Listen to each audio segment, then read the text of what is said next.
Here we go.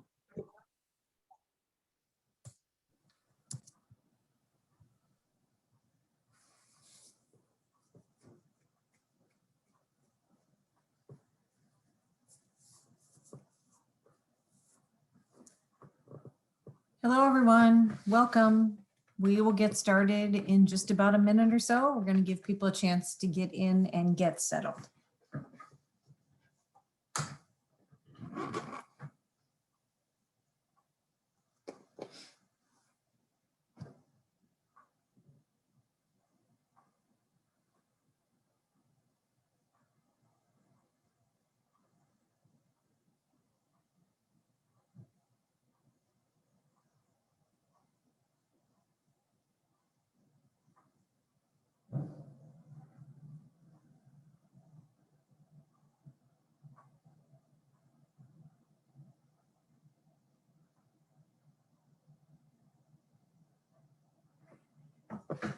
All right, we have a lot to cover this morning, so we're going to get started. Again, welcome everyone to our webinar this morning, Tired, Wired, Mired, and Inspired, Strategies for Preventing Burnout and Compassion Fatigue. Again, we are lucky enough to have Mark Sanders as our facilitator today. This webinar is brought to you by the Great Lakes MHTTC and SAMHSA. The Great Lakes ATTC, MHTTC, and PTTC are all funded under the following cooperative agreements. The opinions expressed in this webinar are those of the speaker and do not necessarily reflect the official position of DHHS or SAMHSA. The MHTTC network believes that words matter, and they use affirming, respectful, and recovery-oriented language in all of our activities. Just some housekeeping details. If you are having any technical issues, please individually message Stephanie Bellman or Christina Spanbauer in the chat section at the bottom of the screen, and they'll be happy to help you. If you have questions for the speaker today, please put them in the Q&A section, also at the bottom of your screen, and the speaker will respond to questions. We will be using automated transcription today. And we will be taking a break about halfway. If you need to take a break at any other time, please feel free to do so. You will be directed to a link at the end of the presentation to a very short survey. We would really appreciate it if you could fill it out. It takes about 3 minutes, and it's how we report back to SAMHSA. The recorded webinar slides and any resources will be posted on the Great Lakes MHTTC website. And it will take about 7 to 10 days for us to get them up there. Certificates of attendance will also be sent to all who attend the full session. They will be sent via email, and they will probably take about a week as well. If you would like to see what else we're up to, feel free to follow us on social media. And again, our speaker today is Mark Sanders. Mark is the state project manager for Illinois for the Great Lakes ATTC, MHTTC, and PTTC. In addition, he is an international speaker and trainer and consultant in the behavioral health field, whose work has reached thousands throughout the United States, Europe, Canada, the Caribbean, and the British Isles. And again, we are excited to have you, Mark, and I'm going to turn it over to you. Thank you, Ann. Good morning, everyone.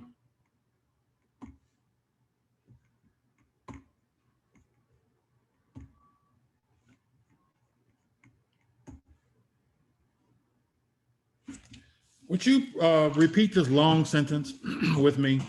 The flap of a butterfly's wings in Brazil can cause an earthquake in Texas. The flap of a butterfly's wings in Brazil can cause an earthquake in Texas. This is a scientific fact, that long sentences have a way of waking people up on a Monday morning. So I begin with 2 stories that I'd like to share with you in honor of the work that you do. In 1996, I was giving a speech in Downers Grove, Illinois. And Downers Grove, Illinois is a suburb west of Chicago. And there was a woman sitting in the front row who asked, "Are you the same Mark Sanders who worked at a detox facility in 1985, 11 years earlier?" I said, "Yeah, that's me." She says, "I was a patient on the detox unit. You were my counselor." I don't always remember names. I remember stories, and I remember things. And she supported her substance use disorder through prostitution. She sold her body not too far from our detoxification facility. And I worked the evening shift. And some evenings as I was driving home, I would see her standing on the corner. She went back to selling her body. She looked really bad to me. You know how when a person goes back to using drugs, they don't eat, they lose a lot of weight. I remember saying to myself, boy, she looks really bad. I don't think she'll ever recover. Am I the only one who's ever worked with a client who you thought that client would never recover? You see, that's why I'm convinced that computers will never be counselors. Computers will never be able to take your job. It's not like you can feed information to a computer who will recover, who won't recover. Although, if the job of a counselor is about empathy, compassion, and patience, especially patience, and more patience, machines are getting really hotel in Washington, D.C. Put $1 in a pop machine, couldn't figure out what brand of soda I wanted. While I was standing there, the machine said, sorry you're having a difficult time. Take your time. Sounded like a licensed therapist. Anyway, there she was, sitting in the front row of my seminar. So I looked down at her name tag and I saw the initials behind her name, LCSW, CADC, licensed clinical social worker, certified alcohol and drug counselor from street prostitution. So I left the facility and I went back out in the streets to do more research. We called, going back out there using drugs research. I discovered I had a drug problem. I went back to detox. I remember I did the intake. She said, I went from there to Narcotics Anonymous meetings. And then I went to a community college where I received a GED. She said, I stayed in the community college and I received an associate's degree. I went to university and I got a bachelor's degree. I went to graduate school. I received a master's degree in social work. I worked for 2 years. So now I'm eligible to take the licensure exam. And one of the questions they ask on the application for licensure is if you ever been convicted of a felony. She said, my life was about honesty, and so I checked yes. And the state denied her the right to take the exam. She said, but Mark, I fought too hard to give up that easy, and I appealed it. She won the appeal. She became licensed. And I told her that when she told me that story, that she didn't make my day, she made my decade.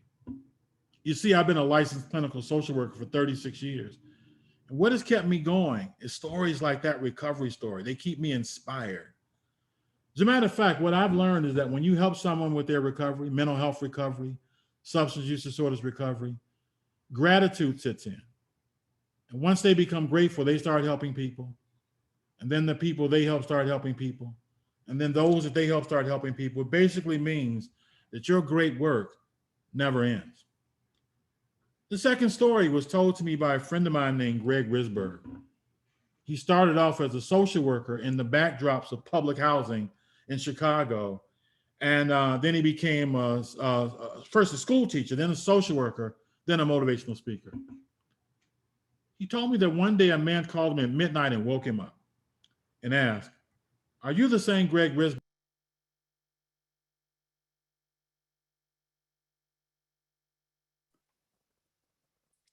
I think we might have lost Mark. Let's give him a moment to log back on. Sorry about this.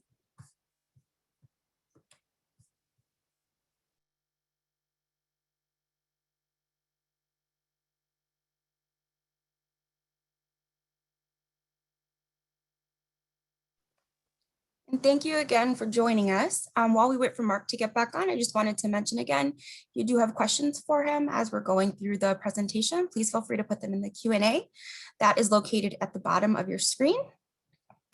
And also feel free to communicate with us through chat, since you won't be able to turn on your video or unmute since we're in a webinar. That's right, Dean. These are the struggles of living in a virtual world, but we're all getting used to them, and we really appreciate your patience.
Wallace asked in the chat what happened to the presentation, and Mark must have lost connection with us, so we're working on getting him relogged on, so we really apologize for that. We appreciate your patience.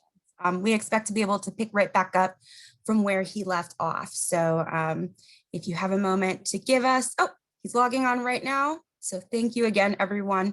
I'm sure he'll pick right back up from where we left off.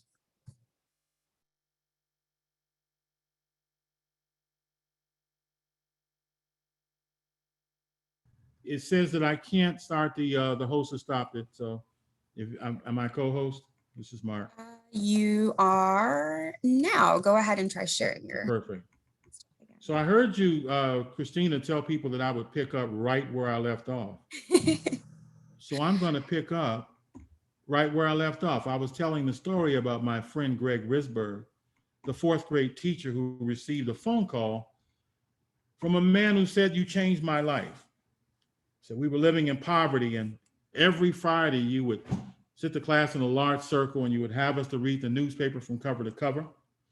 And in reading the newspaper from cover to cover, what I learned was that there was more happening in the world than simply what was happening in public housing. It made me so curious about the world. I hurried up and graduated high school, joined the military. I went around the world twice, he said. But you did something that was more special than that. He said one day you invited a whole class on a special field trip. You invited a whole class to your house. You asked everybody to bring a bag lunch to your house. And I looked in my refrigerator that night and I saw that I had no food. When I made sure I was with no food, you went in your refrigerator and you fixed me a sandwich. It's because we still have a home in Chicago, and I'll be coming home next month. And I wanted to invite you over to my house so I could fix you a sandwich. When he told me that story, it dawned upon me that it reminds me of your work. It took him 30 years to see the fruits of his labor. You're like farmers who plant seeds, who may not see the fruits of your labor in the season that you plant the seed. And sometimes it takes many seasons to see the fruits of your labor. So I know that you do your work based in faith. And so I salute you for that. Welcome to the webinar this morning. It's always to my advantage to find out what you do. So would you put in chat what you do and what city you're from? And we'll ask Christina to let us know. That way I can tailor my comments to what you do. So where are you and what do you do? I know I already saw some folks from Illinois and South Africa. We have a college counselor from Charlotte, North Carolina, Denver, Colorado, prevention specialist, prevention team, a training specialist from Albany, New York, Texas, Canada. Wow. It's going very fast. We'll pack up, I think. Another Charlotte, Elmira, New York, Seattle, Washington, Oak Park, Illinois, St. Paul, Minnesota, Des Moines, Iowa, Wisconsin. Like you're from a number of different places. Now, what do you do? I want to find that out. Assessment specialist. One person said retired and now a storyteller. So we have, looks like folks working in schools, a lot of prevention specialists, social workers, therapists, MSW. So it sounds like from all over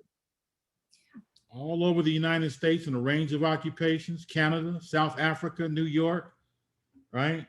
Chicago, Oak Park. Welcome everyone, let us get started. Tired, wired, mired, and inspired.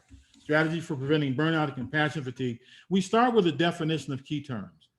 The first is the definition of compassion satisfaction, the pleasure you derive from your work. This includes doing your work well, client progress, collegial relationships, and the realization of the difference that you are making. The one statement I want to make right now is that compassion satisfaction is the protective factor against burnout and compassion fatigue.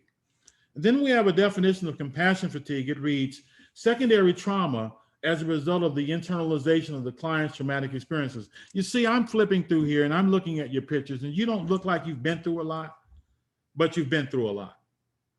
You know, there's a psychologist by the name of John Briere, one of our nation's profound trauma specialists and researchers. And his research indicates that counselors, case managers, therapists, helping professionals, you and me, that we actually experience more trauma in childhood than any other profession, that we experience more trauma in childhood than any other profession. But your brilliance is that you've taken what you've been.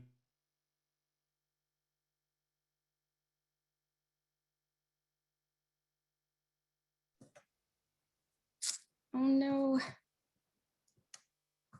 Looks like Mark dropped off again. So we're gonna get him back on and hopefully it's not continues experiencing problems. Maybe it's something with the internet. Yeah, I'm sorry about that, Vicky. We don't actually normally experience this. So it may just be weather issues or his internet connection. So we're working on it. Thank you again, and we're sorry about this.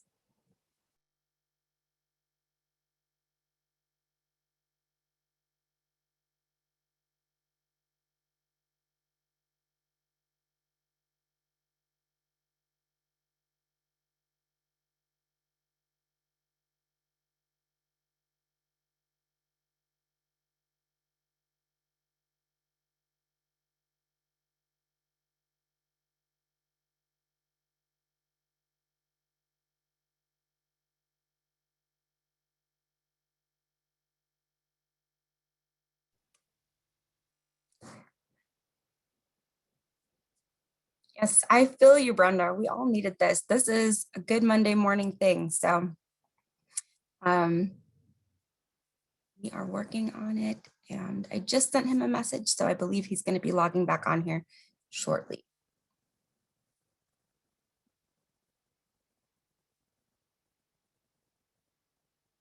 Why don't I go back through our chat here and see if I can catch more of what you all do and where you're all from.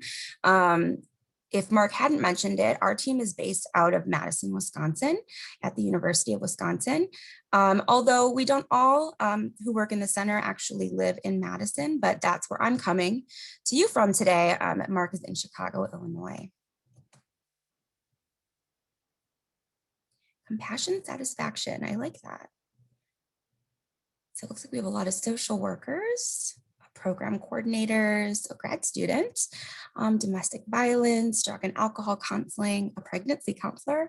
And we really do have folks from all over, Richmond, Atlanta, Southern Illinois, peer recovery specialists, Pennsylvania, Indianapolis. That's fantastic. Yeah, that's a great suggestion, Dean.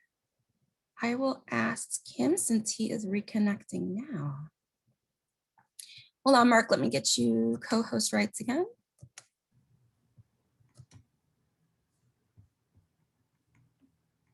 Okay.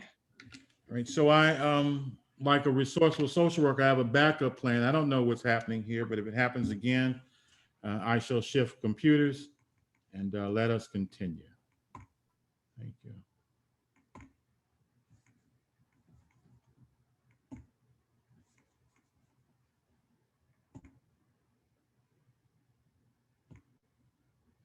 So I was asking the group who's ever experienced burnout, raise your hand. And some of you are saying, I've experienced so much burnout, it's hard to raise my hand. You know, the people who are most vulnerable to burnout are the ones that are the most passionate about what they do.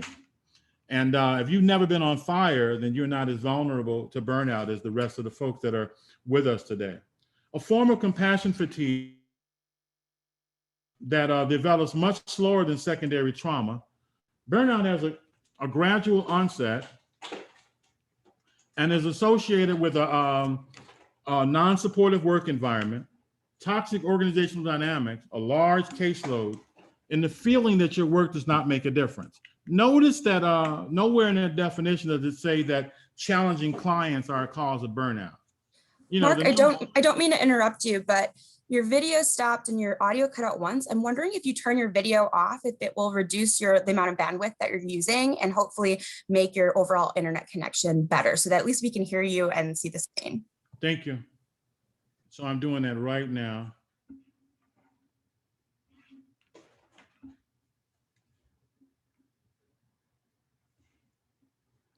And if we have any more difficulties, I'm shifting computers. And thank you everybody for your patience. It's even taken a moment for the video to go out.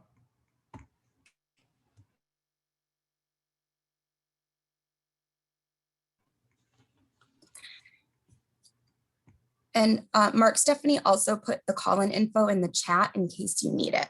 Okay, I see that as well. Thank you. Gotcha.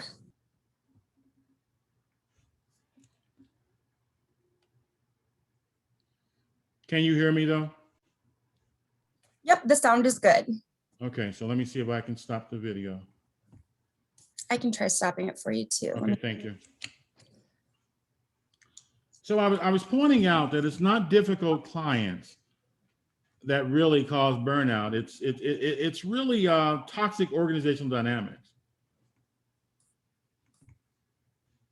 And next we have a definition of work-related burnout. Stephanie, you can still hear me? And Christina? Yep, you're good. It reads that work-related burnout is a response to chronic stress. You get hired and you can handle the stress day one, but day 101, you can no longer handle the stress. Its symptoms include emotional exhaustion. How many of you, by show of hands, listen to people all day at work? Raise your hand if you listen all day. All right, very good. How many of you go home in the evening and listen all evening to your son who's brilliant, who constantly asks you questions that he already knows the answer to? Or that spouse of yours, your partner who can't stop talking about themselves. If you listen all day and all evening, you can feel like you're one huge ear and you can suffer from emotional exhaustion. Depersonalization. And depersonalization is where you stop seeing your clients, those that you serve, as human as you should see them in the past.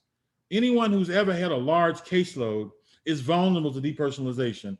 If you've ever had a large caseload, would you put the number of clients that you've worked with at one time in chat? What's the most number of clients you've worked with in one time? Put that in chat if you would. 89, 60, 225, 100. Okay, so right now the top is 225. Let's play again. Can you top this? Has anybody ever worked with more than 225 clients at one time? Somebody put 580. So they're 580.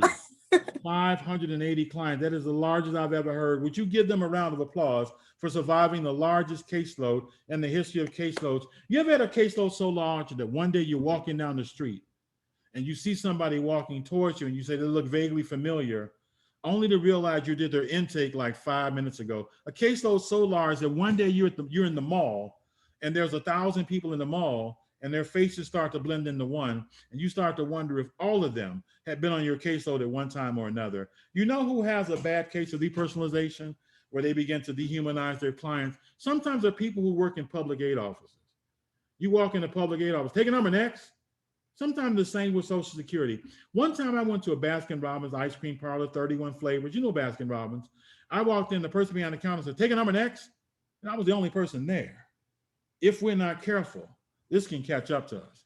Then there was a time that you went to the emergency room of a hospital late at night. You walked into the ER. I'm bleeding. So is he. Sit down. They become immune to blood. One time in my town, a community called Ravenswood, there was a 16-year-old teenager who was shot. He started running to the hospital. And when he couldn't run anymore, he walked. And when he couldn't walk, he crawled. And when he couldn't crawl, he rolled. And he wound up in the alley behind the emergency room door. He lay in the alley about where I'm at right now. The door was about right here. The hospital personnel left him in the alley to die, based upon a technicality in their policy and procedure manual that said, we don't go out to get you. You have to come into the emergency room. You see what happened is that when depersonalization sets in, we become immune to pain and suffering and sometimes go strictly by the book. Work-related burnout is a response to chronic stress. Its symptoms include emotional exhaustion, depersonalization, and reduced personal accomplishment, which can occur amongst people who help others. There are 4 stages to burnout. The first stage is called the honeymoon stage. It's when you first get hired. Your coworkers are so happy to see you. They've given you a cubicle. You have a coffee cup that they've given you, 2 pens, 3 pencils, and a notepad. You're so happy to be there. You call your friends and say, friends, I have the perfect job. I don't need food, clothes, air, water, sex. All I need is the job. That's the honeymoon stage. You call those same friends 2 years later. Do you know of anybody who's hiring? We call that second stage the stagnation stage. The honeymoon is over. Difficult coworkers, difficult boss, difficult clients, and a ton of paperwork. How many of you have a lot of paperwork to do? Raise your hand if you have a lot of paperwork. I used to bring mine home with me. Then one day I stopped bringing my paperwork home because I became convinced if I died a social worker tomorrow, I'd have at least one form to fill out before I died. If nothing else, a discharge summary. I figured out how to stop bringing my paperwork home. The third stage is called frustration. It's in this third stage that you catch the fact that you're burning out and you start doing positive things to recover from burnout. Positive things like what? What are some positive things that people do to recover from burnout once they discover they're burning out? Let us chat. Self-care, see a counselor yourself, take some time off. What else? Ask for help. Yes. Leisure. Yes. You know what I do, Christina? I call in well. Hello, boss, is me. I don't have the cold or the flu. I'm feeling real good. I'm calling in well. I spend that day taking care of myself. If we don't catch it in the third stage, we are vulnerable to slipping into the fourth stage of burnout, which is called apathy, chronic burnout. Now your attitude is a job is a job is a job. You show up to work 9 o'clock on a Monday morning. You say the best thing about 9 a.m. Monday morning is 3 hours from noon, and noon is lunch. You say the best thing about Wednesday is 2 days from Friday. For you, the best part of the whole week is 5 o'clock on a Friday afternoon. The phone rings. Now you want to shoot the phone. You start running from clients. You know, there's a doctor from the University of Arizona that did a study on counselors who do what he called stupid stuff. He didn't have a better term for it than that, and found the relationship between counselors doing stupid stuff and apathy, chronic burnout.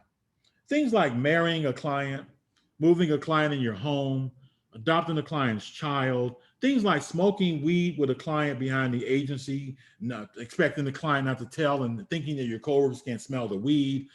Stupid stuff like walking out of the agency with the agency's computer on your shoulder with the cameras rolling. Stupid stuff like depositing a coworker's expensive check in your banking account. Stupid stuff like robbing a Walgreens during the lunch hour while wearing an agency ID and then calling a cab for a getaway car. You know, what his research indicated is that as we burn out, it can affect our ethical code. We can find ourselves also being under-involved with clients. But then there are a number of factors that buffer us against burnout. At the top of the page is feelings of appreciation. You might have heard the story about this woman who worked at Woolworths for 50 years. For those of you unfamiliar with Woolworths, it's like Target before Target. And she was never late, hardly ever called in sick. Reporters asked her, how were you able to give 50 years of your life to Woolworths? Never late, hardly ever called in sick. She said one word, that word was baseball glove. She started her job during the Great Depression of the 1930s. And the first day she showed up to work, her son called and said, Mom, now that you have that new job, will you finally get me that baseball glove you promised? So not now, son, I'm kind of behind in the payment of bills. I promise you that I'll get you the baseball glove as soon as I possibly can. Her supervisor overheard the conversation. Listen, I wasn't intentionally eavesdropping, and I have a son too. One of the things I understand about kids is kids don't always understand when you say you can't buy something right now. So I brought you this baseball glove. I'd like to ask you to give it to your son, and I hope he appreciates it. And she said that one act of kindness after another led to her feeling a sense of appreciation, and she was able to give 50 years of her life to Woolworths. The research says that what motivates us, counselors, case managers, therapists, supervisors, to do our best work, pay ranks number 3 on the list. Number 1 is feelings of appreciation from the people that we work with. If you're curious about what's number 2 on the list of what motivates counselors to do their best work is feeling like they're in on things. Staff want to feel like they're in on things and that they can give an opinion and that their opinion matters. Feelings of appreciation. Incredible story. from the Chicken Soup for the Soul series. You know Chicken Soup for the Soul. First, they came out with the first helping of a Chicken Soup for the Soul, then the second and the third, then Chicken Soup for the Cat's Soul, the Horse's Soul. This is a story from a book called Chicken Soup for the Teenage Soul. It tells the story of this teacher, the school teacher, that had a really special group of students. She wanted these students to know how special they were. So she lined all of them up in a straight line and gave them ribbons that say, "You make a difference. I appreciate the difference you make." And realizing that feedback is nothing unless it's specific, she told them how they made a difference and why she appreciates the difference they're making. Then she gave each student some extra ribbons to go out in the world and share with people who made a difference in their life. And one of her students gave a ribbon, "You make a difference," to his boss. He said, "Sir, when you hired me to do this work, you taught me the value of hard work, and you helped me save enough money to buy a bicycle. Here's a ribbon, you make a difference." He gave his boss some extras. His boss decided he would give a ribbon, "You make a difference," to the CEO of the company. He said, "My boss is grumpy, but if a kid can do it, I can do it." He said, "Boss, you are a creative genius. That's why we're one of the top companies in America. Here's a ribbon, you make a difference." He gave his boss some extras. The CEO decided he would give a ribbon to his 9-year-old son, "You make a difference." He said, "Son, I know I'm always yelling at you. Do your homework, eat your vegetables, turn off the television, pick up that sock, go to bed. I just wanted you to know that the day you were born was the happiest day of my life. Here's a ribbon, you make a difference." And to his surprise, his son said, "Well, thank you, Dad. Now I don't have to end my life. I was thinking of ending my life because I thought you didn't care about me, that you didn't appreciate me. But now I know that I don't have to." My encouragement to you today and every day, to let at least one of your coworkers know one thing you appreciate about them. That's one of the buffers against burnout, along with team cohesion. You might have heard the story about this boy named Mike, who played Little League Baseball on a team known as the Cougars. And Mike came down with a rare illness, requiring him to have chemotherapy, radiation treatment. He lost his hair due to chemotherapy.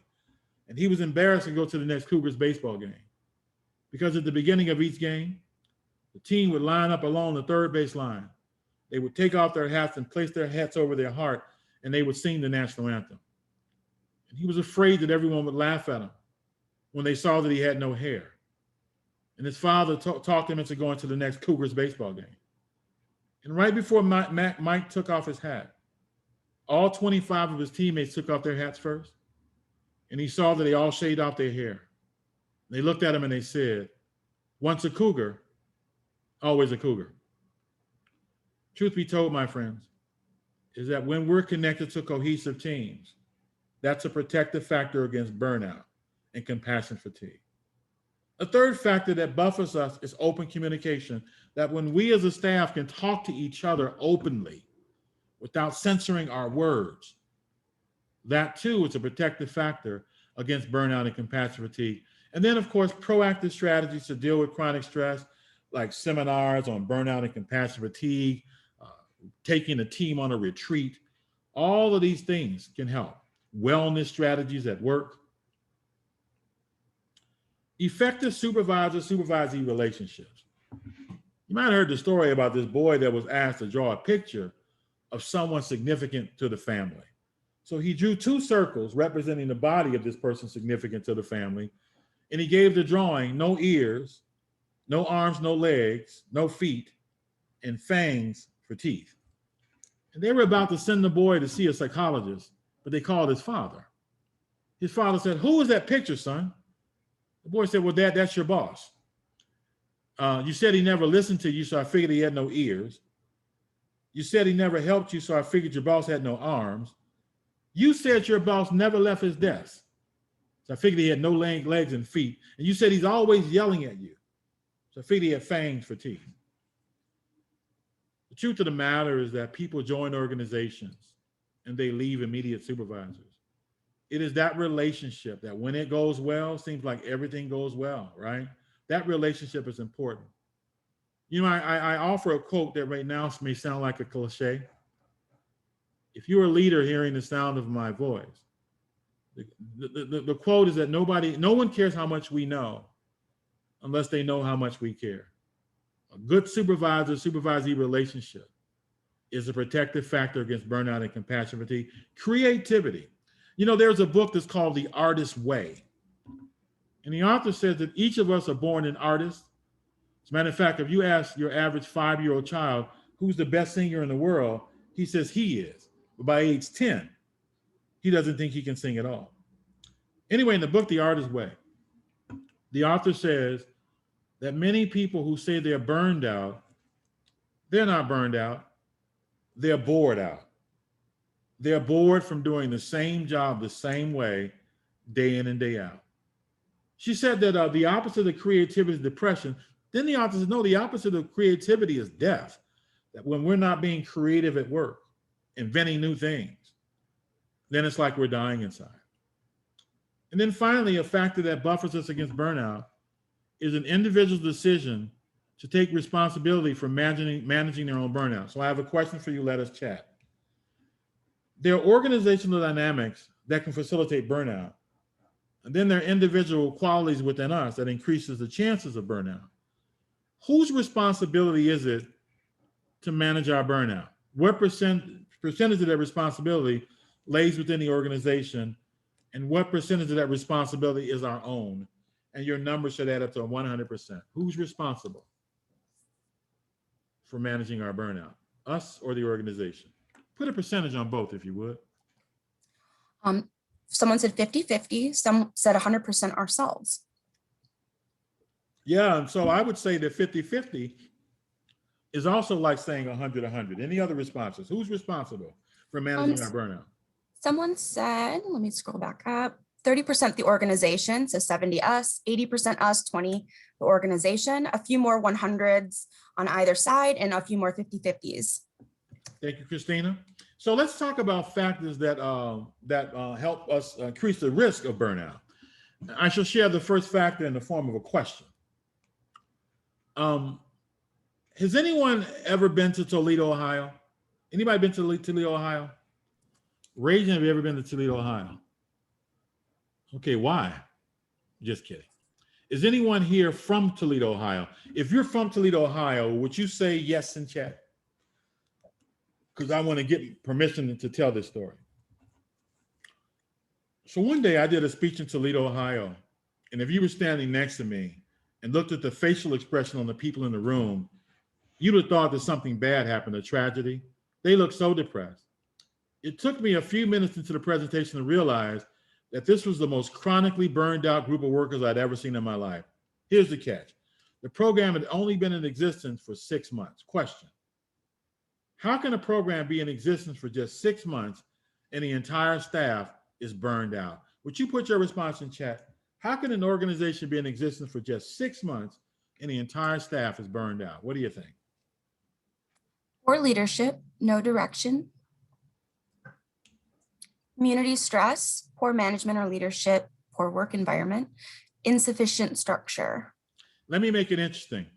This was the juvenile detention center built from the ground up. I know you're thinking, oh, they're burned out because it's difficult to work with juveniles. Let me make it really interesting. They hired people to work all 3 shifts, first, second, and third shifts. And before they admitted the juveniles, the inspectors came in, the water inspectors, the fire inspectors, and they found out the building was in violation of water and fire codes, so they could admit no juveniles. They were all burned out. How could it be? That would be like a hospital with no patients, a prison with no inmates, a school with no students, a church with no congregation members. How could they all be burned out? It turns out what my grandmother used to say was correct. She used to say that an idle mind is the devil's workshop. You heard that before. So with no clients to work with, they spend all of their time talking about each other. Said, Mark, you ever talk bad about people and notice that it gets you tired? I never noticed. So I quickly made it home, started talking bad about people, and I discovered that gossip gets you tired. So once I got that revelation, I called my brother, who's very spiritual and religious. I said, you know that gossip gets you tired? So he and I made a commitment that we would not gossip for 3 months. We shook hands. And because he's religious, he quoted a scripture to seal the deal. So here's the scripture my brother quoted. You criticize your neighbor for having a splinter in his eye. Meanwhile, you have a whole tree in your eye. Instead of criticizing your neighbor for having a splinter in his eye, why don't you take the tree, the log, out of your own eye, and then help your neighbor take the splinter out of his eye? So we agreed, no gossip 3 months. He called me 6 days later and said, man, I haven't talked bad about people in 6 days. I'm shaking like a leaf. He was going through withdrawal like somebody who drinks a little bit too much alcohol. We learned that gossip is the #1 cause of burnout. Gossip, backbiting, and backstabbing. You know, these things that we do that lead to toxic organizational dynamics is a leading cause of burnout. Other factors contributing to burnout are poor boundaries. And we tend to learn our boundaries in our families of origin. How many of you, by show of hands, come from families? Okay, nobody landed it. Very good. There are 3 types of boundaries we see in families. Some of you come from families where the boundaries are loose, when no one is aware of what's going on with anyone else in the family. An example would be like the Smith family. Little Shirley Smith, the daughter, made the cheerleading team. No one in the family knew she made the team. She celebrated in her room. Her brother John was cut from the basketball team. The family is so busy that no one knew that he was cut from the team. He cried in his room. Mom was promoted at work 8 months ago. The family didn't know. Her coworkers took her to Applebee's. Dad was fired at work 6 months ago. They didn't know he was fired. He would go to the bar every night to drink. They didn't know he was fired. They're too busy. Uncle Ned is up in the attic dead. No, Uncle Ned has been dead in the attic for 6 months. But because they're so busy, no one checked on Uncle Ned. They smell something every July. We're talking about a family where the boundaries are so loose that the dog gets a leash and he walks himself. The 4-year-old cooks a hamburger for himself. Let me give you an observation. Usually families that I've worked with where the boundaries are loose, everyone doing their own thing, often they suffered a big loss that they can't talk about. Maybe a death, maybe another tragedy. So they don't talk to each other to avoid dealing with the tragedy. Loose boundaries. Some of you and some of your clients come from families where the boundaries are enmeshed, where things are a little bit too close. You ever seen a family where things were just a little bit too close? You can always tell clinically when boundaries are enmeshed. You ask one member of the family a question before they can answer, someone answers for them. You ask them what they're thinking, someone will tell them what they're thinking. They're so enmeshed, they finish sentences for each other, they talk over each other, they talk at the same time. Let me let you in on a secret. Families that have enmeshed boundaries usually have deep, dark secrets, and they band together to protect the secrets. And some of you and some of your clients come from families where the boundaries are pretty healthy. They're clear. There's room to be who you are. You have the freedom to communicate your own wants, desires, needs, and goals. Everyone in the family, when the boundaries are healthy, are allowed what's called the 5 freedoms. The first is the freedom to think what you think rather than what you should think. You see, when there's lots of enmeshment, you're not allowed to think your own thoughts. The freedom to feel what you feel rather than what you should feel.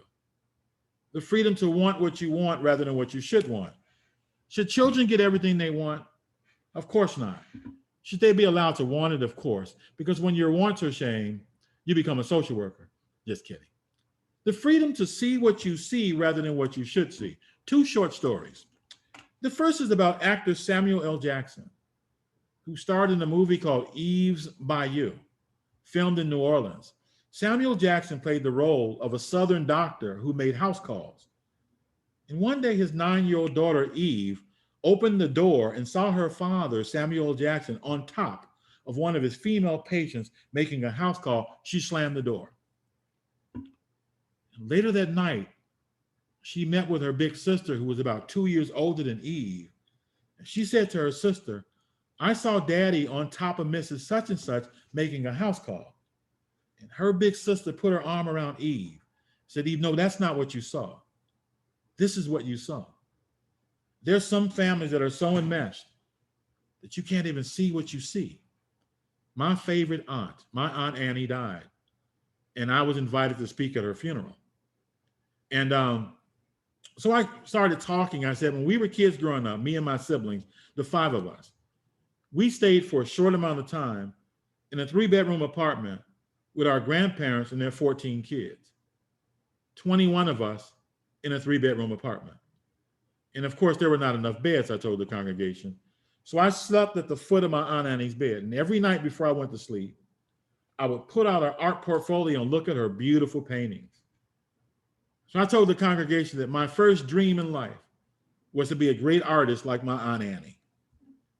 And as I took my seat, my mother whispered, "Nice story. We never lived with them. You never slept on the floor." In other words, there's some families that are so enmeshed, you can't even see what you see. And then finally, the freedom to imagine your own self-actualization. You always wanted to be the next drummer for the Grateful Dead, but your family needed you to be a doctor to make the family look good in order to protect the family secrets. By the way, the only thing that can make us happy is what we do, what we're called to do. And sometimes when we come from enmeshment, they try to deny you the right to choose what you want to do with your life. Do what would make the family look good. So I want you to take a moment to think about the boundaries in your family of origin. That is the family you grew up in as a kid. Were those boundaries in your family of origin more loose, everybody doing their own thing? Were they enmeshed, a little bit too close? Or do you feel like the boundaries in your family of origin were pretty healthy? Would you put a word in chat, loose, enmeshed, or healthy? This is our informal survey, boundaries amongst helping professionals. A lot of loose, but also a lot of healthy. I've seen a couple enmeshed. I think it's probably, it seems to be kind of an even tie between loose and healthy as the most answered. Okay, so check this out. Now what we'd like to ask you to do is to put the same or the word same or different in chat. The boundaries in your current family, that is whoever you live with now, are they the same as your family of origin, or are the boundaries now different? The boundaries in your current family, are they the same as the boundaries in your family of origin, or are they different? I think the majority are saying different or healthy, or different equally healthy. Yes, thank you, Christina. So let me translate that. Here's what I hear you to say. That you made a conscious choice as an adult that the boundaries in your family of origin would be different. The boundaries in your current family would be different than the boundaries in your family of origin. You either like move far away, married a spouse or a partner, have a partner who has healthier boundaries. You went to therapy. You did something to make things better in terms of boundaries. And then some of you mentioned healthy boundaries. So I'm the social worker that get called into situations where social workers establish unhealthy boundaries with their clients. And what I found during this therapy with the social workers is that the majority of them come from families where the boundaries are enmeshed. And they never did the work of what Murray Bowen calls differentiation, the ability to establish healthy boundaries in their family of origin. So they wind up getting enmeshed in all of their relationships with friends, spouses and partners, their kids, and in the world of work. So the real key to having healthy boundaries at work is to have healthy boundaries in all of our relationships. Also, we know that every organization has boundaries. Some organizations have loose boundaries, everybody doing their own thing. Have you seen our coworker, Ralph? Ralph retired 7 years ago. We're so busy, so loose. We didn't even know that he retired. Some agencies have enmeshed boundaries where they're a little bit too close to each other. And then some organizations have healthy boundaries, which requires a certain amount of work. So I remember once having a boss, a supervisor, that had the worst boundaries in the history of boundaries. Our supervisor smoked a pack of cigarettes a day, so he had all the energy that the nicotine can give you, drank about 20 cups of coffee a day with sugar, all the energy that caffeine can give you, plus the sugar, and had really, really poor boundaries. And so I had a coworker that would set limits on our supervisor, boundaries. I said, "Aren't you afraid of getting fired for setting boundaries on the boss?" She said, "But Mark, I'm more afraid of dying." She told me that before she joined our agency as a young social worker. By the way, she was quite a bit younger than me, but she was my spiritual teacher. She said she almost died of anorexia, bulimia, that is, bulimia. And so she says she learned if she doesn't set boundaries, she might not eat healthy. She doesn't want to die. So she's would set boundaries on our supervisors. And one day her mother called and she said, "Mom, I love you and I can no longer be your switchboard. I can no longer allow you to talk bad about Dad to me." She set a boundary on her own mother. You ever set a boundary on your mother? Once she told her mother that she loved her, but she would not be her mother's switchboard, her mother went into therapy. when my friend's father saw that his wife, my friend's mother, went into therapy, he started going to AA meetings. The wife was complaining about his drinking. When the two younger sisters saw their big sister, my friend, and their mother and father get healthier, they went into therapy. And what I observed is this one friend of mine who set boundaries in all of her relationships. The beneficiaries were her entire family. So it's really important. You know, some of us have an invisible sign in the middle of our forehead that says we will help anybody at any time, call us. And sometimes we have to set boundaries in those spaces as well. So if you're working at an agency that has really loose boundaries, no one is supporting anybody enough, that facilitates burnout. If the boundaries are enmeshed, you don't have enough breathing room. That facilitates burnout. So at our organizational levels, we want to strive for healthy boundaries. Another factor contributing to burnout is closed systems. You know about closed systems, where no information can come into the organization and no information can go out. We're taught to keep everything inside. Do not talk about what's happening within this organization. Do not air this organization's dirty laundry in public. Extremes can also contribute to burnout. If you get too much support from coworkers, they may be doing your work for you. That's stressful. Too little, you don't feel appreciated. Too much supervision is called micromanagement. That's stressful. Too little, you have no support. You're vulnerable to burnout. Caseload side. If it's too large, you're vulnerable to depersonalization. If your caseload is too small, in idle mind, my grandmother says, now you have plenty of time to gossip, which facilitates burnout, toxic organizational dynamics. A lack of creativity. So you might have heard the story about this man who worked at a toll booth where you had to pay to drive through. He was always on the right side, and every time you drove through, he was always dancing, and boy, could he dance. He could do everything from the latest hip hop dances to the merengue, to salsa, to a waltz. He could really dance.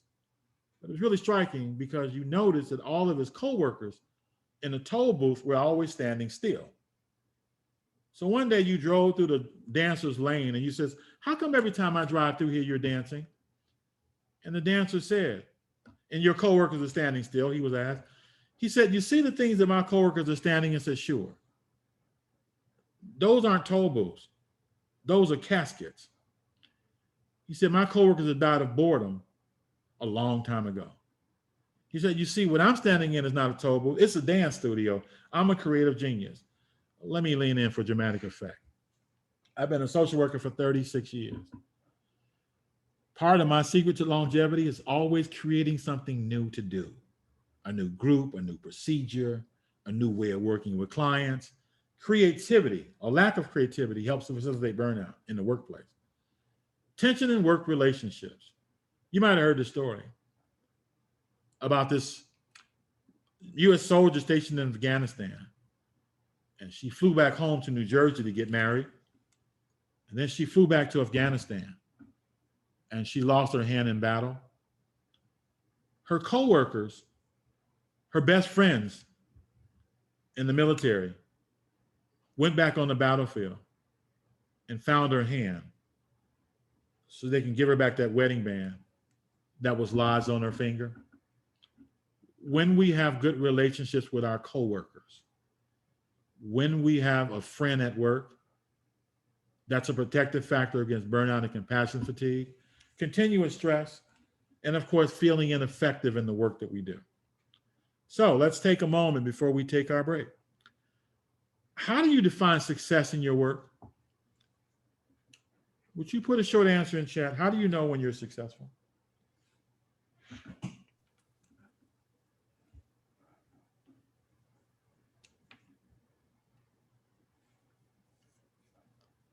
Someone said, doing the best I can. Oh, let's look at that. We're going to remember that one. Positive feedback, that the clients have the tools they need to be successful, by the people I help, when my clients respond, when a client says thank you. Feeling good at the end of the day, even if I don't do everything on my list. Any meaningful change, being acknowledged by a client or coworker, helping to break bad cycles, getting thanked for showing empathy. Thank you. And those are really wonderful definitions of success, great markers of success. I zeroed in on the very first one I heard, doing the best that I can. Because what do we have other than the best that we can? What catches my attention also about that definition is with that definition, the only person that can decide whether or not you're successful is you. Because only you know if you did your best. And to me, that makes all the difference in the world, that you determine your feelings of success. Because the two things that contribute to that are toxic burnout, unhealthy organizational dynamics, and feeling successful in the work that we do. So you might have heard the story about a painting called The Praying Hands. And for those of you who've never heard of the painting or seen the painting, it looks like two hands together, like praying hands.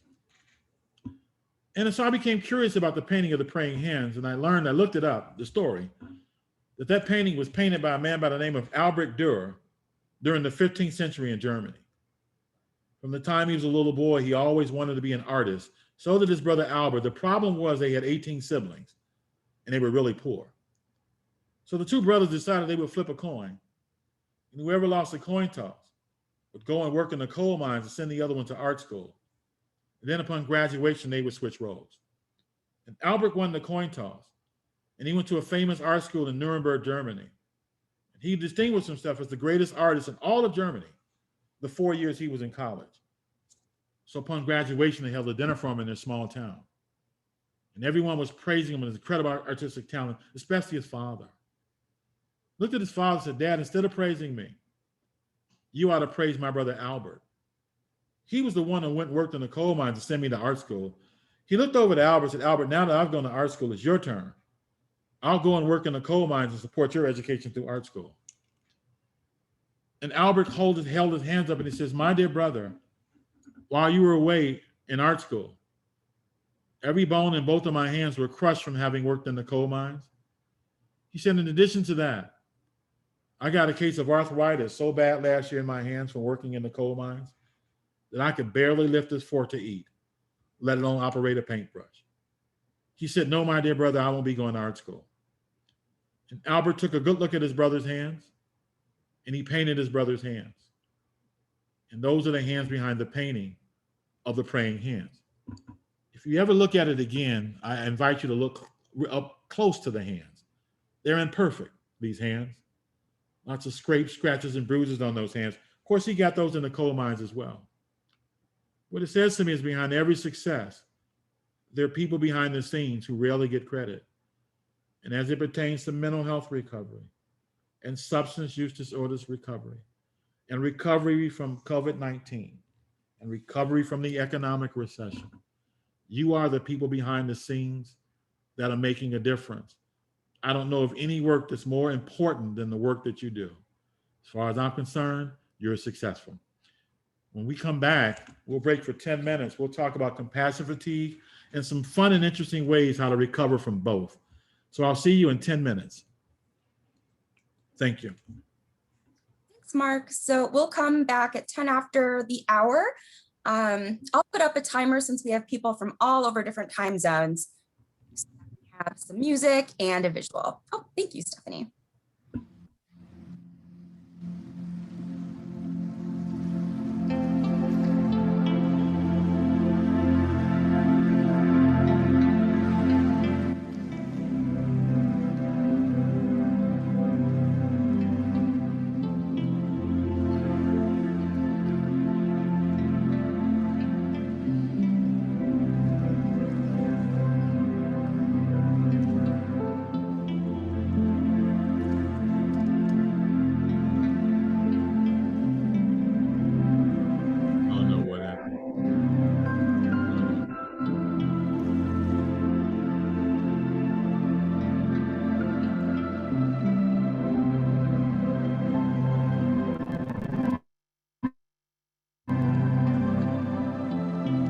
Now let's talk about compassion fatigue, the stress of caring too much. Compassion fatigue differs from burnout in that burnout is caused by organizational stress And compassion fatigue is caused by caring. As a matter of fact, the more you care, the more vulnerable you are. Another definition of compassion fatigue is emotional residue as a result of listening to those who suffer secondary trauma, secondary PTSD. And who's vulnerable? At your organization, the person most vulnerable to compassion fatigue is the receptionist. The least vulnerable is the CEO. Whoever has the most contact with clients are the most vulnerable. Everybody who calls the agency is a part of the receptionist's caseload. Everybody who walks through the door. If there were an agency with 20 counselors and each counselor had a caseload of 20 clients, the receptionist has 400 clients, everybody who walks through that door. And by the way, client engagement does not begin with you. It begins with the receptionist. There's a man by the name of Dr. Ken Minkoff from Harvard University who had a period where he traveled the country working with receptionists on how to create a welcoming environment for clients. And some of that involves dealing with your own potential possibility of compassion fatigue. Social service workers are vulnerable, attorneys, especially criminal attorneys who read like bad stuff, emergency care workers, medical professionals, the clergy are vulnerable, volunteers, soldiers on the battlefield, police officers are vulnerable to compassion fatigue, as are teachers. Ever notice that sometimes teachers become social workers or counselors because they're so impacted by the students that they want to help in other ways? Firefighters. But what makes the firefighter training so unique, unlike any other profession that I know of, is that during their training, firefighters are taught, in case of an emergency, save yourself first, and then save your coworkers, and then help others. Nurses are vulnerable to compassion fatigue. Some of the signs of compassion fatigue includes anger, frustration, and tardiness, exhaustion, depression, feeling hopeless, blaming others, irritability, sleep problems. You might have been triggered by your client's stories and now you're having difficulty sleeping, rudeness and gossiping, which makes you even more tired, erosion of idealism. So the next time you're in a Zoom meeting with your team or you're sitting in a conference room with your team, I want you to look in the eyes of those workers and the graduate students, the ones who've only been doing this work a little while, and notice how their eyes glow. Yeah, their eyes glow. And that glow is about, I want to save the world. But over a period of time, if you listen to enough stories of pain and suffering, your eyes may start to dim. You might have flashbacks, intrusive thoughts, spiritual distress. So in every state, this profession has a different name. Those who investigate child abuse. And in my town, the organization is called the Illinois Department of Children and Family Services that investigates child abuse. And I used to be a consultant with some of the caseworkers that investigated child abuse. And they would say to me, Mark, I no longer believe in God as much as I used to. And I say, well, what happened? They said that there really is a God, and how there's so many children being abused. If you listen to enough stories of trauma, it can shift your worldview. I have a colleague that specializes in working with people who are sex abusers, sex offenders. And she says she doesn't trust anybody anymore. And I know that as a 36-year social worker, my wife as a 30-year social worker, we had kids later in life. And we were less comfortable than most people getting babysitters because I had 3 decades of stories in my head about bad things that happened to kids at the hands of babysitters. My wife had all those years. You know what we did? It was time for babysitters. We get a niece from both sides of the family to babysit together. Do you know how costly it is? 2 people babysitting at once? Because of the stories in our head about children being abused by babysitters. So here we have a question. Let's just take the first question. We'll chat. Are you more vulnerable to burnout, which is caused by organizational distress, or are you more vulnerable to compassion fatigue? Just answer question number 1, if you would. Which are you more vulnerable to? Burnout or compassion fatigue? First answer we have is burnout. Second is compassion fatigue. It looks like it's pretty even. Maybe Oh, I was going to say maybe a little bit higher, but I think actually compassion fatigue is winning out now over burnout. Yeah, I kind of thought so. So, all right. So then the next question is, well, what are some things you do to take care of yourself to avoid these occupational hazards of burnout and compassion fatigue? How do you take care of you? The first answer was run, meditation, music, step back in areas where they can, snuggle with my dogs, get my nails done, self-care, exercise, vacation or camp, listen to comedy, laugh, paint, see a counselor, set boundaries. Yeah, this is a nice, thank you, Christine. This is a nice range of responses. I'd like to add to your list. My mentor did a study where they wanted to find out what are the reasons that some professionals in our field are more resilient and have more resistance against burnout and compassion fatigue than others. So they did a study and they found out that these 4 factors decrease our risk of burnout and compassion fatigue. The number 1 research finding is those of you who laugh the most at home and at work, that you have more resilience against burnout and compassion fatigue. You know, the research says that you can reap the benefits of laughter even if nothing is funny. In India, they have what's called these laughing clinics. And there are these individuals who are clinically depressed. They show up every evening in the town square. They do 15 minutes of yoga stretching and they laugh for 45 minutes. Nothing is funny. They eat better, they sleep better, they need less medication, there's a brighter outlook on life. As I mentioned, the research says there's a value of laughing even if nothing is funny. So if you're working from home, every day, at least once a day, I want you to close the door and just simply laugh. If you're going to work every day, when you get off work at 6 p.m., 7 p.m., 8, whatever time you get off work, I want you to go to the parking lot and get in your car, and lock the door, and look around in both directions, make sure nobody's watching, and simply laugh. Even if nothing is funny, laughter has therapeutic benefits for us. Centering rituals. Those of you who have the most resistance to burnout and compassion fatigue, you're more likely to engage in what's called daily centering rituals. You do something every day to center yourself. Maybe you eat your whole lunch hour every day, you take a break, prayer, meditation, quiet time. You do something every day to center yourself. You spend time alone to replenish yourself.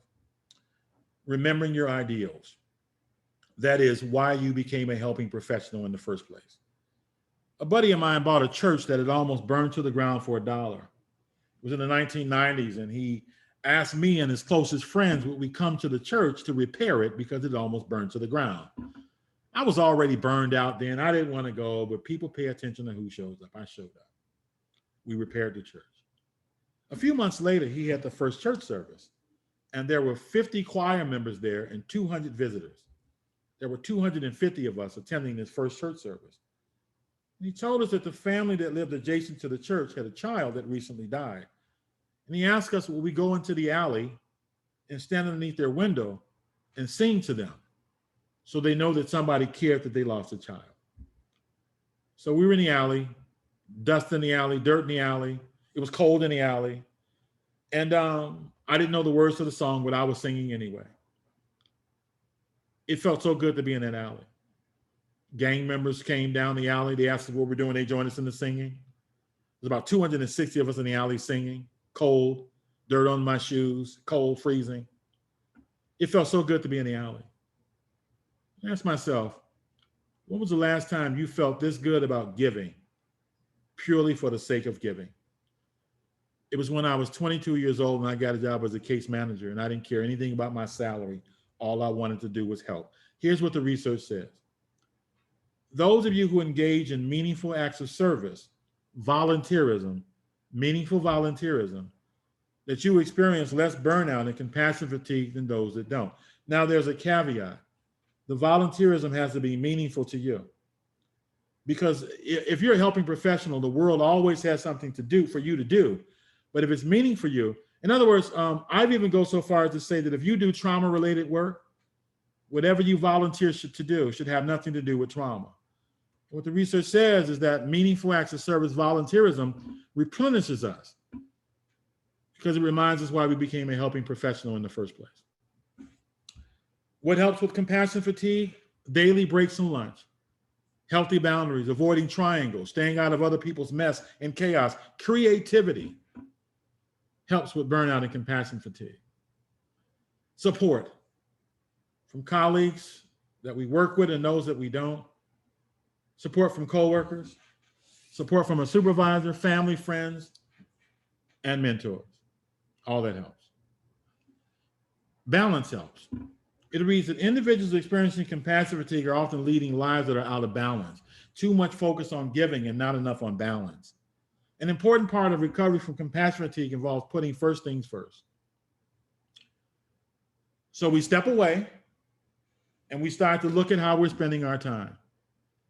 So I read a book. The book is called What the Most Successful People Do Before 9 a.m. They develop their body before they go to work. They develop their spirit. They improve their relationships. You know why? Because people get tired after they get off work. And so they found that people who start exercising routines are more likely to be successful if they exercise in the morning. Develop their body, develop their spirit, and improve their relationships. I worked with a man, I counseled a man who was crying because he didn't feel like he spent enough time at home, enough time with his son. He had a full-time and a part-time job. Except every morning at 8 o'clock, he would drive his son to school, kindergarten through 12th grade. Father and son against the world. They had 45 minutes together every day for 12 years. Then I became curious, why are people more successful in the morning? Because people lose discipline at night. Most affairs happen at night. Most relapses happen at night, return to drug use, that is. Most diet breaking. When people say, let's go to have that pizza, it's never 7 in the morning. It's always midnight. Most gambling debt happens at night. Return to cigarette smoking more often happens at night. Bad arguments. Have you noticed, we've been on television, lots of riots since COVID-19. They're usually peaceful during the day. And the more tired people get later at night. Most breakups happen at night. Murders are more likely to happen at night. People lose discipline at night, get the balance in the morning. Then I read a book called What the Most Successful People Do on Weekends. They get up early. You see, some of you stay in bed on Saturday and Sunday until 3 o'clock in the afternoon, and then you're angry Monday morning because you realize you stayed in bed so long you didn't really have a weekend. They get some of their weekend chores done during the week so they can have fun on the weekends. They create family rituals which can last a lifetime. If I can give you an example, both of my grandfathers were cooks. So my one grandfather every Friday night would do a fish fry. I remember that for 50 years.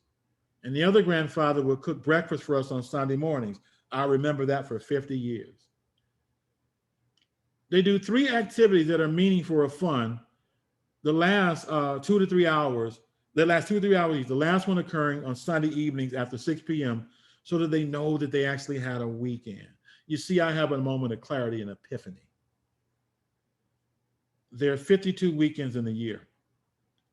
And based upon my age, and I've looked at the Department of Public Health statistics on how long most African-American men live, there are 52 weekends in a year. If I live the average length that African-American men live, I have about 450 weekends left. If you're white and female in America and you're 40 years old, and most white women in America live to be about 80, you have about 2,000 weekends left. That's it. If I live as long as most African-American men live, I have 9 summers left. 9 summers. You see, our time has to count. We spend all of our time changing the world. We have a right to enjoy life as well. Okay, so we only have so many vacation days per year. So I encourage you to periodically take a 9-hour vacation. What could you do in 9 hours to replenish yourself? If I could just give you one example, I live in Chicago. It takes me 75 minutes to get to Milwaukee, Wisconsin. So one time I went to Milwaukee, Wisconsin and watched the Marquette University basketball game. Then I had lunch, and then I went to a bookstore, and then I watched a Milwaukee Buck basketball game. I was home in 9 hours. One of the best days of my life. Yeah, 9-hour vacations can replenish us. You know, Mark Twain said, when you get up in the morning, the first thing you should do is eat a live frog every day. He said, and the rest of your day is guaranteed to be better than that, because that's the most disgusting thing you'll do all day.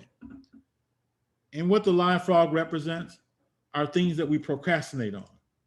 So the suggestion from Brian Tracy, who wrote a book on time management, is that the things that we procrastinate on the most are the things that we should get done early so that we can have more fun and enjoy the rest of the day.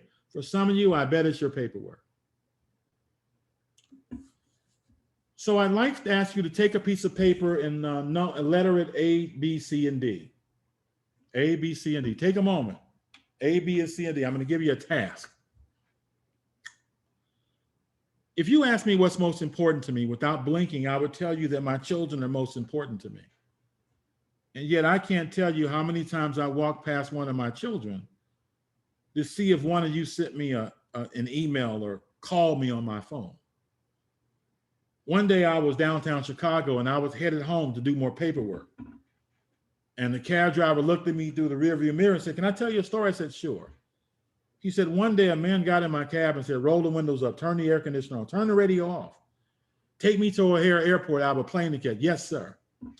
At one point he said, the passenger said, "Listen, I'm running late.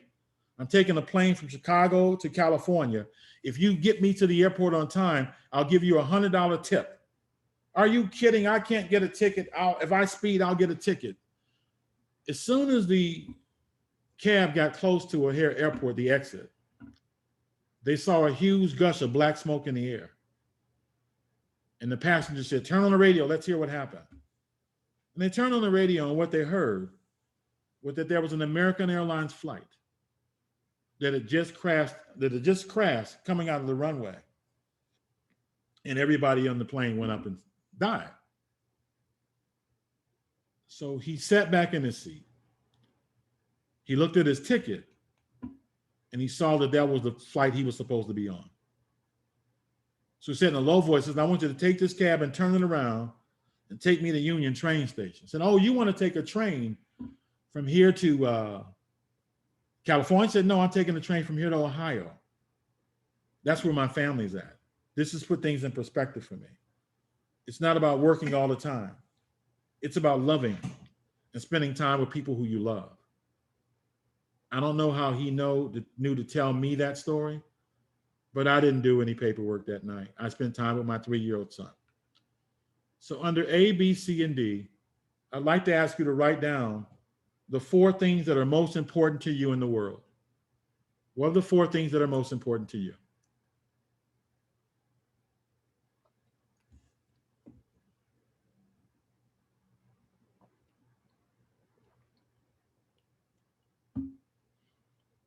We'll take about 30 more seconds. The 4 things that are most important to you in the world.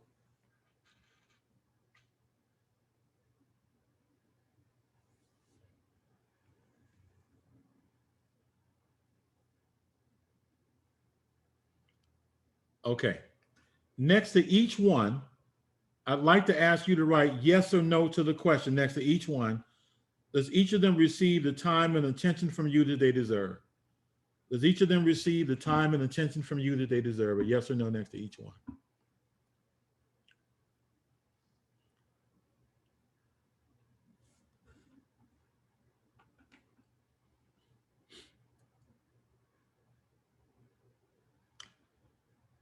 Would you put in chat the number of yeses you have?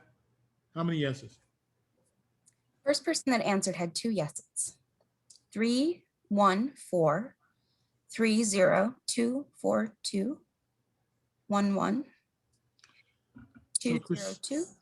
Christina, the average across the country is somewhere between a 1.5 and a 2. You see, my friends, that you and I can save the world in our current role and lose everything that's really important to us, because we can put all the time in the world into like helping others and lose everything that's close. Relationships that we really would like to nurture, but we're so busy doing the work that we do 9 to 5. So it's time to manage time. This is a time management grid developed by Stephen Covey. It really speaks to how we spend our time. In the upper left-hand corner, these are activities that we engage in that are urgent and important. Crises, emergencies, deadlines, a client that wants to end their own life. For many of us, we spend all day at work going from crisis to crisis to crisis. In the upper right-hand corner, these are activities that we engage in that are important, not urgent, most important. These include our purpose, our mission in life, important relationships that we want to nurture, long-range planning, goals that we're setting, that book, what book? Most people are writing a book, often an autobiography, but they're so busy at work that when they come home to write the book, they're too tired to write. So it's collecting dust on the shelf. In the lower left-hand corner, these are activities that we engage in that are urgent but not important. It includes other people's crises. You see, I know that some of you, like me, if a friend calls, you'll help them with their problems. That's not a problem. The problem is that when word gets out and you start hearing from your friends, that they want you to solve their problems. Can you help? I heard you were a counselor. And they always call at the wrong time. You've been watching American Idol all season. They call 1 minute before the finale. Can you help? Interruptions, some phone calls. I imagine that all of you have taken phone calls that were simply a waste of time. As a matter of fact, I've just reconnected with all of my college and high school friends since COVID-19. And to be honest, the ones that I talk to the least are the ones who talk without pausing. You know that friend that talks and talks and talks, and you being a counselor, you're waiting for the pause, but they never pause. And they talk to you for an hour, but they don't ask you anything about yourself. They just want to talk and talk and talk. Some meetings are a waste of time. As a matter of fact, you ever gone to a meeting where the most important thing discussed was who's going to bring the donuts and the coffee? There's some organizations that have one sit-down meeting a month, and the rest of their meetings, they stand up because they say that people can only stand so long. And then in the lower left-hand corner, these are activities that we engage in that are unimportant and not urgent, time wasters, like watching shows like The Real Housewives of Alaska. Yeah, where it's cold all the time, or shows like Snooki Has a Baby, moves to Mississippi and leaves Jersey Shore. I'm making it up, but you get what I'm saying. Snoop Dogg and Martha Stewart cook some quiche together, just, wasting time, reading bad novels written by writers that don't write all that well, confusing activity with progress. Here's what the research says. Most of us spend most of our time during the day in box number 1, urgent and important, going from crisis to crisis to crisis at work. And then as a result of that, we have a lot of adrenaline pumping through our bodies when we go home in the evening. So we start solving problems of people at home really, really quickly with all that adrenaline running through our bodies. And now we're tired. We sit and we watch TV, frivolous TV, unimportant TV. You ever fallen asleep in a chair at work, at home because you're so exhausted? But over the course of a lifetime, what often gets neglected are items in box number 2 in the upper right-hand corner. Things that are important, not urgent, most important, like our personal mission statement. So let's take a moment and write a mission statement that can guide our work. If you have a pen, please work along with me. I'm going to ask you to finish this sentence. My mission in my community is. Would you take a moment to finish that sentence? My mission in my community is. It'll take about 1 minute.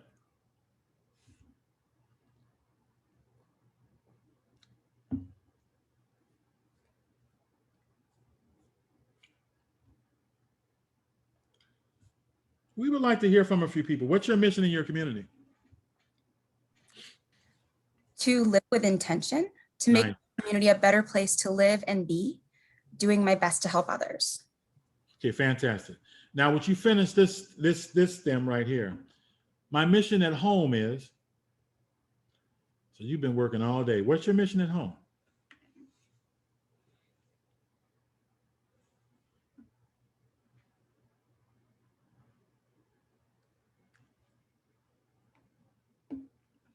And what do you see, Christina? To be a good neighbor, to make meaningful connections, to be the best parent that they can be, or the best spouse or partner they can be. You know what that means? It means that even though you've been working all day saving human lives, that you have to be ready when you enter home. If you're going to be the best parent you can be, the best spouse you can be, the best partner you can be. Very good. Here's the third step. My mission at work is, what's your mission at work?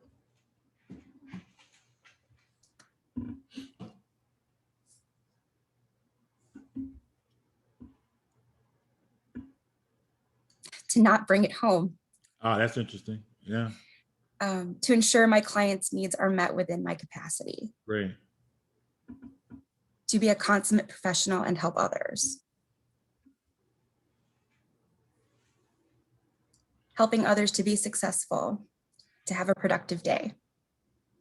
Okay, this is awesome. So one more. To be at peace. Okay. Oh my goodness. I'd gladly take that. So they say that when you write a mission statement, it should be so small that it should be able to fit on the back of a business card so that you really know it. It should excite you and involve many areas of your life. I've written 2 in my life. The first one was to help individuals and organizations reach their potential through speaking, training, and consulting, blah, blah, blah. That can be the mission statement of anybody who does the work that I do. I wrote a second mission statement and it came out like this: to leave every room I enter better than how I found it. To leave every room I enter better than how I found it. Practically, it means that if I'm giving a training somewhere, I clean up after myself. And but what it really means is that I go in lots of rooms where people feel pessimism, especially now during COVID-19. So my purpose is to uplift. And then I have to remember that after somebody at a training says, Mark, you're a great guy, that home is a room too. And I have to leave my home place better than how I found it. Nurture the relationships that are important to me. So now you have 2 minutes. You just you just wrote about your mission at home, your mission in the community, your mission at work. I invite you to take those 3 and merge them into one and come up with one mission statement for your life that's small enough to fit on the back of a business card. Take a moment if you would. I'll make this make sense if you do this. You have 2 minutes. What's your overall life mission?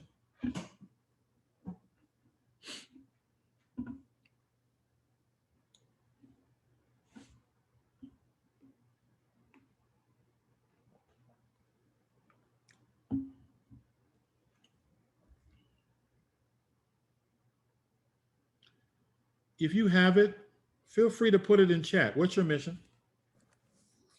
To do my best, How about that? best I can be, to serve my purpose in life, to help and encourage others, to see the good in themselves, to live a meaningful life, to show up,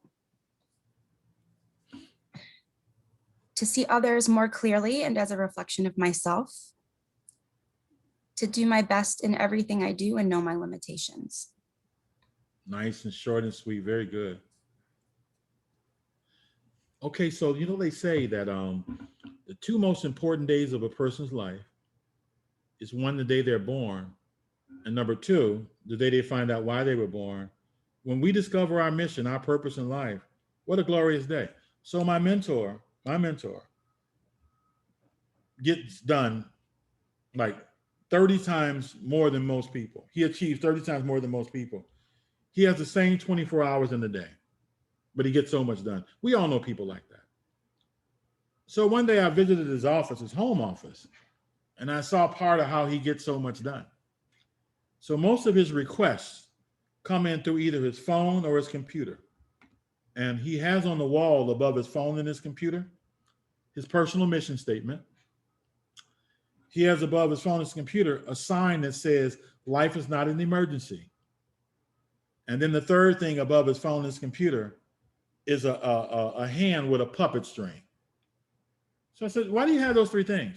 He says, I keep my mission on my wall because when requests come in, I ask myself, is this request lined up with my mission? And if it's not, he refers the request to someone else. So he's being guided by his personal mission statement. Even if you can't honor your mission statement 24/7, 365, I bet you can honor it on the weekends and in the evenings when you come home from work. And so, well, why the sign that says life is not an emergency? He says, people are always calling me with emergencies. So I remind myself that whereas I might choose to help them with their emergency, my life is not in a state of emergency. I refuse to live my life in a state of emergency. And that sign reminds me of that. And why the hand with the puppet string? To remind myself that when requests come in, I'm not a puppet. You can't just dangle me in any direction that you want because I have a mission and purpose. I'm going to replenish myself in the evening and on weekends. So let me ask, as we begin to wind down, does anybody have a comment or a question? Comment or a question?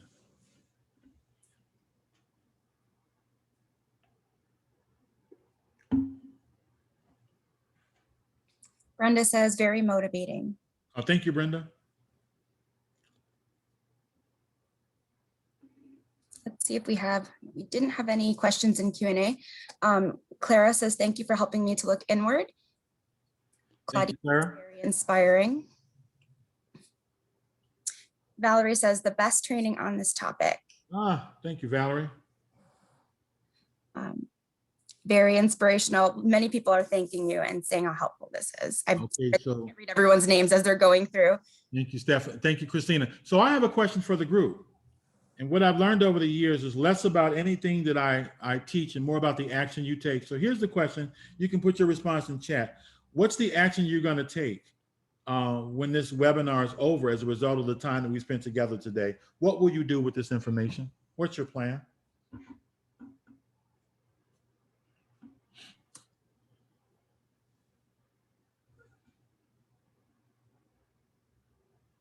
Share it with others, to start to implement the things they've learned, to focus on myself and family, to focus on my missions and act on them, to be more intentional with my time, to share and thank you for the seed that I will plant and continue to, I think it said grow or water or something, resume my Artist Way classwork. Paint, draw, that's right. All of us were born an artist. My mentor's mentor was dying, and he called my mentor and asked if my mentor would fly from Florida, where he lived, to Kalamazoo, Michigan, to sit near his mentor's bedside to help him write one more article before he died. My mentor got on the plane and he flew from Florida to Kalamazoo, Michigan.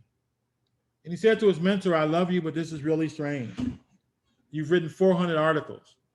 You revolutionized behavioral health through your pen. Why are you writing this article on your deathbed?" And his mentor quoted that philosopher who said that each of us dies twice. He said, the first time you die, it's a physical death. They'll have a funeral for you. And the last time you die, it's the last time someone on earth speaks your name. So if you keep helping people, there'll be people speaking your name for a long time. Thank you so much for all that you do to support recovery, and enjoy the rest of your day. Thank you. Thanks, Mark. Have a great day, everyone.